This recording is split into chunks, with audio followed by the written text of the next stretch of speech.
Mashina bagajni qo'ysiz bo'ladi. Mana Toshkentdan Moskvaga ketadigan avtobus. Akalar, ukalar, opalar, mana Toshkentdan Moskvaga ketadigan avtobusda xudo xolasa mana konditsionerlar ishlaydi. Zaryadniy istroystalari ishlardi. Hozirda ko'pi buzilib qoldi akalar, ukalar. To'g'ri tushuninglar. Buni biz buzmaymiz. Misol uchun biz faqat avtobusni vaqtimiz, reklama qilamiz, jo'natamiz. Sizlarga o'xshagan yo'lovchilar ketadi. 220 voltli iloji boricha zaryadkalar qo'yib qo'yamiz. Oldida hozirda bor, ikkita u yerda oldida. Kim telefon zaryadga qo'ymoqchi bo'lsa 220 voltli zaryadli bor.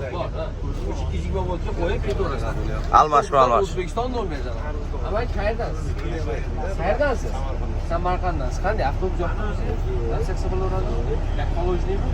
Akalar, ukalar, shunday komfortabilniy avtobuslarda ketmoqchi bo'lsangiz, shoshiling bilan ekrandan turibdi. Moskva shahridan har kuni reyslarimiz amalga oshiryapti. Rossiya sinovlarimiz ishlab turibdi. Bemalol murojaat qilib o'z joylaringizni band qilishingiz mumkin.